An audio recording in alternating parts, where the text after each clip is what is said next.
Конверттің ішін ашқандағы шындық. Конверт қолымда дірілдеп тұрды. Оны бірден ашуға батылым жетпеді. Қанша жерден сабыр сақтауға тырыссам да, жүрегім дүрсілдеп, ойым сан-саққа бөлінді. Не жазды екен? Тағы қандай шындықты білмеймін. Ас үйге кіріп, орындыққа жайлап отырдым. Бөлме іші тып-тыныш. Тек қабырғадағы сағаттың тықылы ғана естіледі. Терең дем алып, қатты ақырын аштым. Ішінде бірнеше бет қағаз бар екен. Алғашқы жолын оқи бастаған сәтте-ақ көзіме жас келді. Сәлеметсіз бе? Егер бұл хат сіздің қолыңызға тисе, демек мен сіздің алдыңызға келіп батылым жеткен екен. Мен сізден кешірім сұрауға лайық емеспін. Өйткені кешірілмейтін қателік жасадым. Сіздің отбасыңыздың бар екенін алғашқы күннен білдім. Сол үшін өзімді күн сайын кінәлап келемін. Бірақ сіз бір нәрсені білуге тиіссіз. Күйеуіңіз алғаш танысқанда үйінде бәрі баяғыда біткенін, тек балалар үшін бірге тұрып жүргенін айтты. Мен оған сендім. Бірақ уақыт өте келе, оның сіз туралы айтқан сөздерінің шындыққа жанаспайтынын түсіндім. Ол сіздердің бірге демалуға барған суреттеріңізді көргенде маған бәрі жақсы деп өтірік айтып жүргенін ұқтым. Сол кезде бәрін тоқтатуым керек еді. Өкінішке қарай кеш қалдым. Бұл үшін жауапкершіліктен қашпаймын. Бірақ бір нәрсені анық білсеңіз екен деймін. Ол сізді жаман адам ретінде ешқашан сипаттаған емес. Керісінше, балаларымның анасы өте жақсы жан деп айтатын. Сондықтан мен сізге одан сайын ұялатынмын. Мен енді бұл өмірден біржола кеттім. Енді ол мені мүлде көрмейді. Сіздердің араларыңызға ешқашан қайта оралмаймын. Бір ғана өтінішім бар. Егер бір күні кешіре алсаңыз, мені емес, өзіңізді кешіріңіз. Өйткені бұл жағдайға сіз кінәлі емессіз. Қатты соңына дейін оқып шыққанда көз жасымды тоқтата алмадым. Бір қызығы, сол сәтте әлгі әйелге деген ашуым азайғандай болды. Жоқ, оның жасағаны дұрыс емес еді. Бірақ бұл оқиғаның ең үлкен жауапкершілігі күйеуімде екенін тағы бір рет анық сезіндім. Өйткені адалдыққа уәде берген сол еді. Кешке қарай телефоным тағы шырылдады. Бұл жолы күйеуім емес, қайын енем екен. Қызым, сөйлесе аламыз ба? Дауысы мұңды естілді. Мен келістім. Бір сағаттан кейін ол үйге келді. Жүзі шаршаңқы, көздері қызарып кеткен. Балам бәрін айтты деді. Мен үндемедім. Мен оның бұл ісін ақтамаймын. Қатты ұрыстым. Ол көз жасын сүртіп алды. Бірақ сен де бізге бөтен адам еместің. Сен осы шаңырақтың қызы болып кеттің. Мен оның қолын ұстап, апа, мен сізге ренжімеймін. Енді не істемексің? Бұл сұраққа мен бірден жауап бере алмадым. Өйткені жүрегім әлі шешім қабылдамаған еді. Кешіру мен қайта сену екі түрлі нәрсе екенін күн өткен сайын анық түсініп келе жаттым. Ал дәл қазір менің жаным ең алдымен тыныштықты қалайтын. Қайын енем үйден шығарда, қызым, қандай шешім қабылдасаң да өз еркің. Бірақ оны ашумен емес, жүрегіңмен ақылың қатар келіскен кезде қабылда деді. Мен үнсіз басымды изедім. Сол түні қатты қайтадан қолыма алдым. Соңғы сөйлемге көзім түсті. Бұл жағдайға сіз кінәлі емессіз деген. Мен сол сөзді қайта-қайта оқыдым. Өйткені соңғы күндері өзіме ең көп қойған сұрағым менен қандай қателік кетті болатын. Ал бұл хат сол сұраққа алғаш рет басқа қырынан жауап бергендей еді. Хатты оқығаннан кейін бірнеше күн өтті. Үй бұрынғыдай тыныш болғанымен менің ішімдегі дауыл әлі басылмаған еді. Күйеуім балаларды көруге ғана келетін. Есіктің алдында тұрып, кірсем бола ма деп рұқсат сұрайтын. Мен тек балалар үшін ғана келісетінмін. Балалар әкелерін көргенде қуанып кететін. Ал олардың күлкісін көрген сайын жүрегім тағы да сыздайтын. Олар ештеңеге кінәлі емес деп ойлайтынмын. Бір сенбі күні күйеуім балаларды саябаққа алып кетуге рұқсат сұрады. Мен келістім. Кешке олар үйге оралғанда балалар жарыса сөйлеп кетті. Анашым, әкем бізге балмұздақ алып берді. Аттракционға міндік. Үйге бірге қайтсақ деп еді. Соңғы сөзді үлкен ұлым айтып қалды. Мен оның көзіне қарадым. Әкең солай деді ме? Жоқ, мен өзім қаладым. Баламның жүзінен әкесін сағынғаны анық көрініп тұрды. Менің жүрегім тағы бір рет ауырды. Сол кеште күйеуім сенімен сөйлессем бола ма деді. Мен үндемей ас үйге өттім. Ол қасыма отырып ұзақ уақыт сөз таба алмай отырды. Ақыры мен психологқа барып жүрмін деді. Мен таңырқай қарап неге дедім. Өйткені өзімнің не үшін бұлай істегенімді түсінгім келеді. Саған білмеймін деп жауап бергенім рас еді. Бірақ енді өзімді өзгерткім келеді. Мен үнсіз тыңдап отырдым. Ол маған бір нәрсе айтты деді күйеуім. Не деді? Кешірім сұрау, алғашқы қадам ғана. Ал сенімді қайтару үшін сөз емес, уақыт пен іс керек деді. Мен басымды изедім. Дұрыс айтыпты. Сондықтан мен сенен бүгін кешір деп сұрамаймын. Онда не сұрайсың? Ол маған тіке қарады. Маған өзгергенімді дәлелдеуге мүмкіндік бер. Мен орнымнан тұрып терезенің алдына бардым. Сыртта балалар аулада ойнап жүр. Күн баяу батып барады. Бір кезде дәл сол терезенің алдында тұрып бақытты болашағымызды елестететінмін. Ал қазір сол болашақтың бар жоғында білмеймін. Сен бір нәрсені түсінесің бе дедім жай ғана. Иә. Жоқ, сен әлі толық түсінген жоқсың. Ол үнсіз қалды. Сен мені тек күйеу ретінде алдаған жоқсың. Сен менің өз-өзіме деген сенімімді де шайқалттың. Мен айнаға қарап, менен не кем болды деп ойлайтын жағдайға жеткіздің. Күйеуімнің көзіне жас келді. Мен сені сол күйге түсіргім келген жоқ. Бірақ түсіндің. Үнсіздік орнады. Ол кетер алдында үстелдің үстіне кішкентай конверт қойды. Бұл не? Деп сұрадым.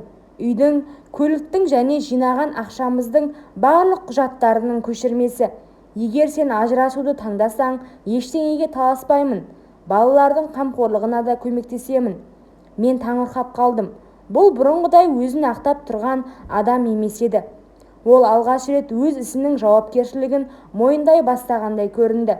Есіктің алдына келгенде тоқтап, мен сені күтемін демеймін. Тек қандай шешім қабылдасаң да оны құрметтеймін деді. Мен үстелдегі конвертке қарап ұзақ отырдым. Бұл біздің қарым-қатынасымыздың жаңа бастамасы ма, әлде соңғы қоштасуымыздың алдындағы тыныштық па? Мен оның жауабын әлі білмейтін едім. Күйеуім кеткелі үйдің іші қайтадан тынышталып қалды. Үстелдің үстінде жатқан конвертке қайта-қайта көзім түседі. Оны ашып қарадым. Ішінде үйдің құжаттары, көліктің, банк шоттарының көшірмелері және оның қолымен жазылған бір жапырақ қағаз бар екен. Қағазда небәрі бірнеше сөйлем ғана жазылыпты. Мен алғаш рет сенің не жоғалтқаныңды түсіне бастадым. Егер сен кетуді таңдасаң, ештеңеге қарсы болмаймын. Бұл менің жасаған ісімнің салдары. Бірақ өмір бойы бір ғана нәрсеге өкінемін. Сенің сеніміңді жоғалтқаныма. Қағазды қолыма ұстап отырып көзімді жұмдым. Осыдан бір ай бұрын осы қатты оқысам, мүмкін жүрегім жібермей еді. Ал қазір жаным тым қатты жараланған. Келесі күні құрбым Айжан үйге келді. Мен оған болған жағдайды алғаш рет толық айтып бердім. Ол үнсіз тыңдап отырды. Әңгімем біткен соң ғана енді не істейсің деп сұрады. Білмеймін. Оны кешіргің келе ме? Мен ойланып қалдым. Мәселе кешіруде емес. Онда неде? Мен оны бір күні кешірермін, бірақ бұрынғыдай сене аламын ба білмеймін. Айжан басын изеді. Иә, сенім әйнек сияқты. Сынсақ қайта жабыстыруға болады, бірақ сызаты бәрібір көрініп тұрады. Оның сөзі жүрегіме дәл тиді. Кешке балалар ұйықтап қалған соң телефоным қайта шырылдады. Бұл жолы күйеуім хабарласып тұр екен. Тыңдап тұрмын. Мен сені мазаламаймын деп уәде берген едім. Бірақ бір нәрсе айтқым келеді. Айта бер. Ертең біздің үйленген күніміз. Мен үнсіз қалдым. Расымен, ертең біздің некеге тұрғанымызға 11 жыл толатын күн еді. Өткен жылдары дәл осы күні гүл сыйлап бірге кешкі ас ішетінбіз. Ал биыл екеуміз екі бөлек үйде отырмыз. Мен ештеңе күтпеймін деді ол жай ғана. Тек осы күнді ұмыта алмадым. Мен де ұмыта алмадым. Бірақ бұл күн енді бұрынғыдай қуаныш әкелмейтін еді. Ертеңіне таңертең есіктің алдында кішкентай гүл шоғы тұр екен. Ішінде ашық хат бар. Мерейтойыңмен. Саған бұл күнді еске салғым келмеді. Бірақ біздің жақсы күндеріміздің болғанын жоққа шығарғым да келмейді. Кешірім күтпеймін. Тек рахмет айтқым келеді. Мен гүлді қолыма алып ұзақ тұрдым. Жүрегімде ашу да, сағыныш та, өкініш те араласып кеткен еді. Бір сәтте телефоным дірілдеді. Хабарлама келген. Күйеуімнен екен. Бүгін сені мазаламаймын, бірақ сенің бақытыңды тілеймін. Ол бақыт менімен болмаса да.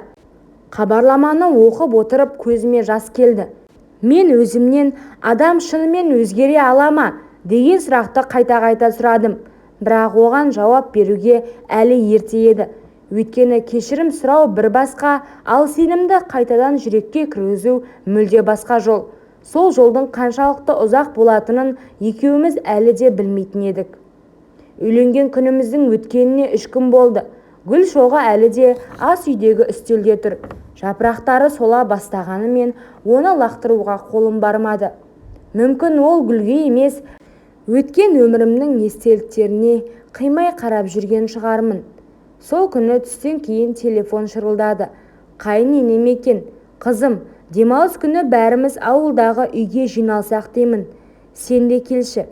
Апа, дәл қазір. Білемін қызым, ешкім сені қысымға алмайды. Бірақ бұл әңгімені бәріміз бірге отырып айтқан дұрыс шығар. Ұзақ ойланған соң келістім.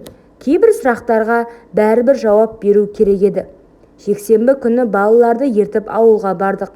Аулаға кірген сәтте жүрегім дүрсілдей бастады. Күйеуім де келіпті. Ол мені көргенде орнынан тұрды, бірақ жақындаған жоқ. Тек үнсіз амандасты. Үйдің ішінде қайын атам, қайыненем, қайын сіңілім мен қайнағам отыр екен. Бұрын бұл үйге күліп кіретінмін, ал бүгін әр қадамым ауыр болды. Шай үстінде ешкім сөйлей алмады. Ақыры үнсіздікті қайын атам бұзды. Балам, не істегеніңді өзің түсінесің бе? Күйеуім басын төмен салды. Түсінемін, әке. Жоқ, егер толық түсінсең, мұндай жағдайға жеткізбес едің. Үй іші қайтадан үнсіз қалды. Қайненем көз жасын сүртіп отыр. Біз келінімізден үй алып отырмыз деді. Мен дереу, апа, сіздер кінәлі емессіздер. Бірақ сені осы үйдің қызы көрдік қой. Мен де көз жасымды тия алмадым. Бір кезде қайын ағам сөз бастады. Екеуінің мәселелеріңе араласқым келмейді. Бірақ бір нәрсе айтайын. Барлығымыз оған қарадық. Отбасында сақтау үшін 2 адам да еңбек етеді. Ал оны бұзу үшін бір адамның қателігі де жеткілікті. Күйеуім үнсіз отыр. Енді сенің алдында бір ғана жол бар, деді қайнағам оған қарап. Ақталуды доғарып, ісіңмен дәлелде. Кешкі шайдан кейін аулаға шығып кеттім. Күн еңкейіп барады. Ауладағы алма ағашының түбінде жалғыз тұр едім. Артымнан аяқ дыбысы естілді. Күйеуім екен. Сөйлесуге бола ма? Мен басымды изедім. Біраз уақыт үнсіз тұрдық. Сосын ол ақырын ғана әкемнің бүгінгі сөздері дұрыс болды. Мен сенің алдында ғана емес, өз ата-анамның алдында да жерге қарадым. Мұны енді ғана түсіндің бе? Иә, ол ауыр күрсінді. Мен бүгін балаларға қарадым. Олар бұрынғыдай күліп жүр. Бірақ олардың ішінде не болып жатқанын білмеймін. Балалар бәрін сезеді. Білемін. Ол қалтасынан кішкентай қорапша шығарды. Бұл не деп сұрадым. Сенің неке жүзігің. Мен аң-таң болдым. Қалай? Сен оны бір күні ас үйде шешіп қойғансың. Мен байқамай қалтама салып алыппын. Кейін қайтаруға батылым жетпеді. Ол жүзікті алақаныма қойды. Бұл саған тиесілі. Жүзікке ұзақ қарап тұрдым. Бір кездері осы жүзік біздің мәңгі бірге боламыз деген уәдеміздің белгісі еді. Ал қазір ол тек өткеннің естелігі сияқты көрінді. Мен жүзікті қайта саусағыма салмадым. Алақаныма қысып ұстап қалдым. Күйеуім мұны көріп ештеңе демеді. Ол да бұл үнсіздіктің сөзден ауыр екенін түсінді.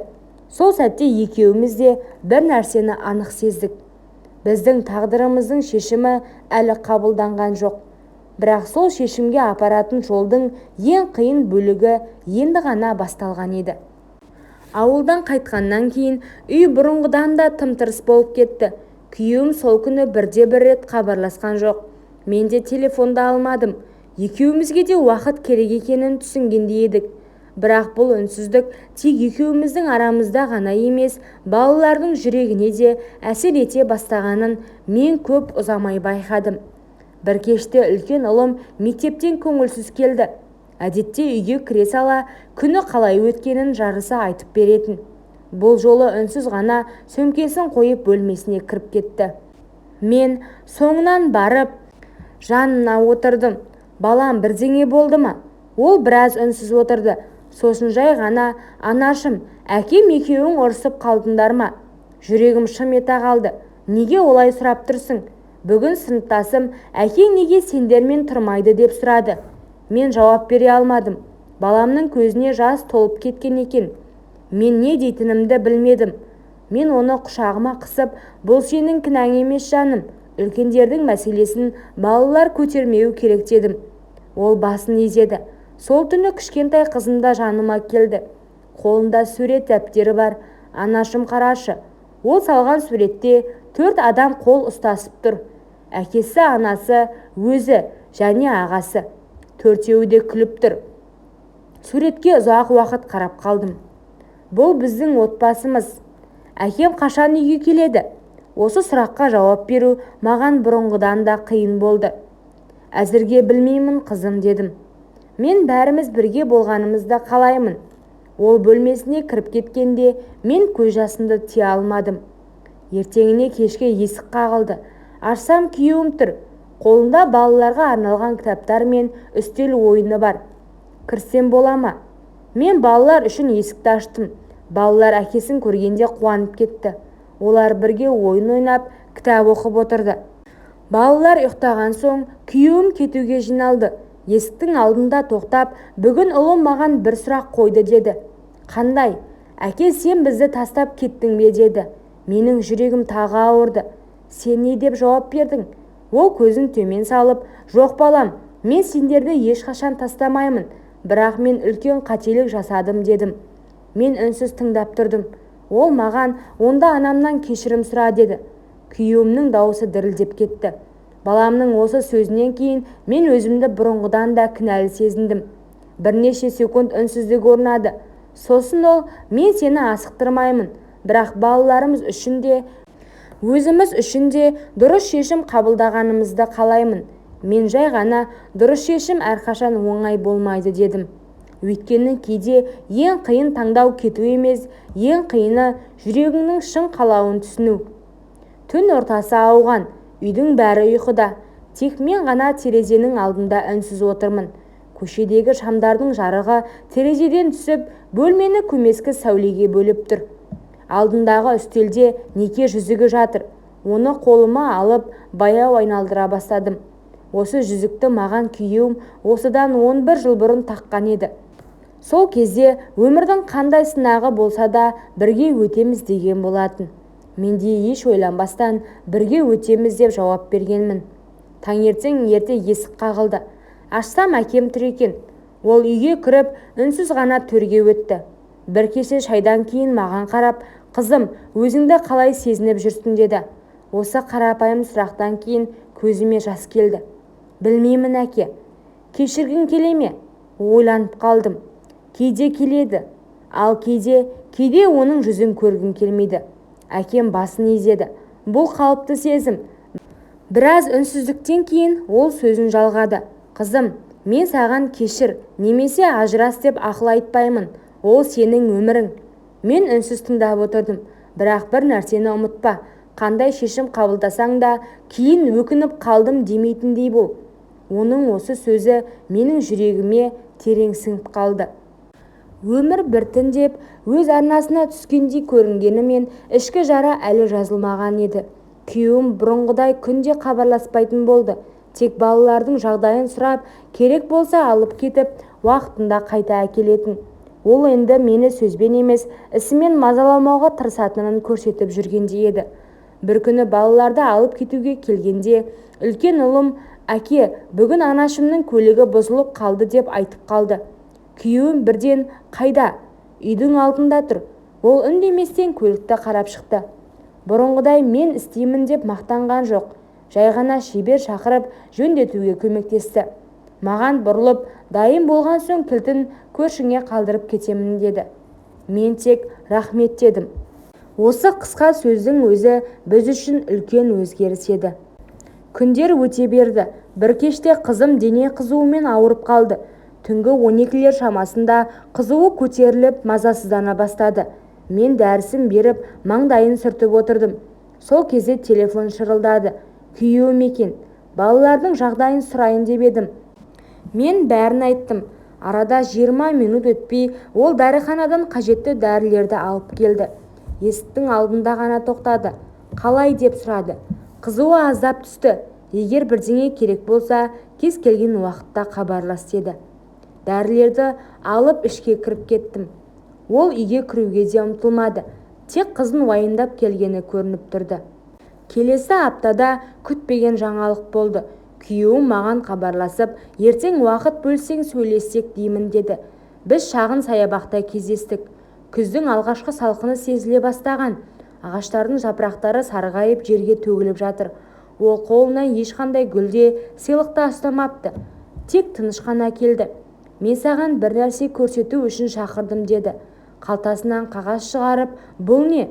Мен басқа бөлімге ауыстым. Не үшін? Өйткені ол әйелмен бір кеңседе жұмыс істегім келмеді. Мен таңырқап қалдым. Ол да жұмыстан кетіпті. Білемін, бірақ мен өзім де бәрін артта қалдырғым келді. Алғаш рет оның сөзінде өзін ақтау емес, жасаған ісіне жауапкершілік сезінді. Біз ұзақ үнсіз отырдық. Кетерінде ол жай ғана, мен сенің шешіміңді әлі де күтіп жүрмін дедім. Менің шешімім бір күнде қабылданбайды. Бірақ сен өзгеруге тырысып жүргеніңді көріп жүрмін. Ол алғаш рет жымиып, осы сөздің өзін есту мен үшін үлкен үміт деді. Күздің салқын лебі біртіндеп қысқа ұласып бара жатты. Ағаштардың жапырағы түгелге жуық жерге түсіп болған. Ал менің өмірімде бір кезең аяқталып, жаңа кезеңнің басталар сәті жақындағандай сезілді. Бірақ бұл жолы мен ешқайда асықпадым. Өйткені асығыс қабылданған шешімнің салмағы ауыр болатынын өмірдің өзі үйреткен еді. Соңғы 2 айда күйеуімнің бір нәрсесі анық өзгерді. Ол енді маған ұзақ хабарламалар жазбайтын, кешірші деп күнде мазаламайтын, тек балалардың сабағын сұрап, қажет болса көмектеседі. Берген уәдесін орындап жүрді. Бір күні жұмыстан ертерек қайтып келе жатып, дүкенге кірдім. Кассада кезекте тұрсам, артымнан таныс дауыс естілді. Сәлеметсіз бе? Бұрылып қарасам, сол әйел екен. Оны соңғы рет хат әкелген күні көргенмін. Бірнеше айдың ішінде қатты өзгеріпті. Жүзі жүдеу, көзінің астында ұйқысыздықтың ізі бар. Біраз уақыт үнсіз тұрдық. Сосын ол, уақытыңыз болса 5 минут сөйлесуге бола ма? Мен келістім. Екеуміз дүкеннің жанындағы шағын саябаққа барып отырдық. Ол төмен қарап, үнсіз ұзақ отырды. Ақыры бастады. Мен басқа қалаға көшіп бара жатырмын. Барлығын жаңадан бастағым келеді. Мен үндемедім. Сізге тағы да кешірім сұрауға келдім. Мұны бір рет айттыңыз. Білемін, бірақ ар-ұжданым тыныш емес. Ол терең дем алды. Сіз бір нәрсені біліңізші. Ол біз айырылысқаннан кейін де бірде-бір рет мені іздеген жоқ. Мен таңырқап қалдым. Іздеген жоқ па? Жоқ, мен өзім де хабарласқан жоқпын. Екеуміз де өткенді қайтаруға болмайтынын түсіндік. Мен сізге тек бір нәрсе айтқым келді. Егер бір күні оны кешірсеңіз, оны мен үшін емес, өз жүрегіңіздің тыныштығы үшін кешіріңіз. Осы сөзден кейін ол бұрылып кетті. Кешке үйге келгенімде балалар ас үйде күтіп отыр екен. Күйеуім де сонда. Ол балаларға үй тапсырмасын орындауға көмектесіп отыр. Мені көргенде орнынан тұрды. Балалар мәз болып, әке бүгін бізге бауырсақ пісіріп берді деп жарыса сөйледі. Бауырсақ па? Бірнешеуі күйіп кетті деп Күйеуім ұялып жымиды. Балалар ду күлді. Үйдің ішінде ұзақ уақыттан кейін шынайы күлкі естілді. Балалар ұйықтап қалған соң біз ас үйде жалғыз қалдық. Үстел үстінде 2 кесе шай тұр. Күйеуім үнсіз отырып, саған бір нәрсе айтқым келеді деді. Мен тыңдап отырдым. Бұрын мен сенің бар екеніңді қалыпты нәрсе деп қабылдаппын. Сенің күнде күтіп алатыныңды, дастархан жаятынды, балаларға қамқор болатыныңды, бәрін өздігінен болатын нәрсе сияқты көріппін. Ал сені жоғалта жаздағанда ғана оның бәрі сый екенін түсіндім. Мен өткенді өшіре алмаймын, бірақ қалған өмірінде саған өтірік айтпай өмір сүре аламын. Мен кеседегі шайға қарап отырдым. Содан кейін жай ғана мен саған бірден жауап бере алмаймын. Мен жауап сұрап отырған жоқпын, бірақ мен тек сенің мені тыңдап отырғаныңның өзі мен үшін үлкен қадам екенін түсіндім. Қыс келді. Терезенің ар жағында ақ қар баяу жауып тұр. Биыл бәрі өзгеше еді. Бірақ бір нәрсені өзгергенін мойындауым керек болатын. Күйеуім бірнеше ай бойы бірде-бір рет менің сенімімді ақтайтын әрекеттен тайған жоқ. Уәде берсе орындады. Балаларға уақыт бөлді. Маған қысым көрсетпеді.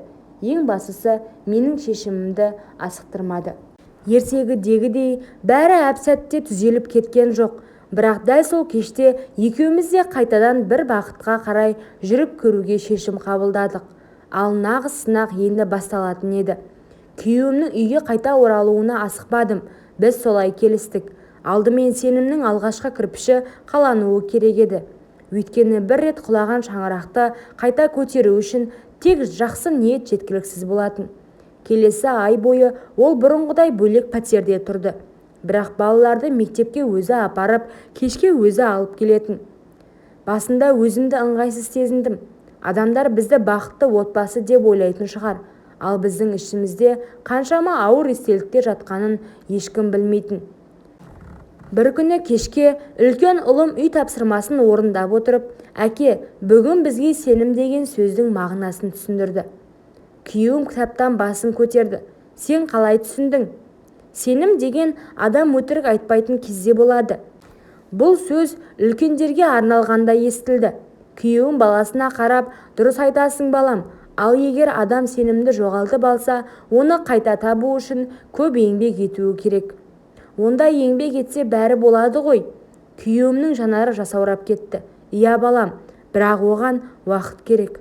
Мен сол сәтте оның да бұл оқиғадан сабақ алғанын алғаш рет анық түсіндім. Сол түні ұйықтар алдында айнаға қарадым. Бірнеше ай бұрынғы өзім мен қазіргі өзімді салыстырдым. Мен бұрынғыдай әлсіз емес едім. Жылап қана отырған әйел де емес едім. Мен өз қадірімді сақтай алған әйелге айналғанымды сезіндім. Ал бұл жолда күйеуімде өзгеруге тырысып жүргенін көрдім. Бірақ соңғы шешім әлі алда еді. Ертең біздің үйленгенімізге 12 жыл толатын күн. Сол күні мен жүрегімнің соңғы жауабын беруге дайын екенімді сезіндім. Таңертең ерте оянып кеттім. Терезені ашып, көктемнің жылы самалы үйдің ішіне еніп, ақ пердені баяу тербеп тұр. Табиғат оянып жатқандай. Мен де ішімде ұзақ уақыттан бері алғаш рет тыныштық сезіндім. Бүгін біздің некемізге 12 жыл толған күн. Бірақ бұл күн бұрынғы мерейтойларға ұқсамайтын еді. Бұл шешім қабылдайтын күн. Балалар таңғы асты ішіп отырғанда есік қоңырауы соғылды. Күйеуім екен. Қолында бұрынғыдай үлкен гүл шоғы жоқ.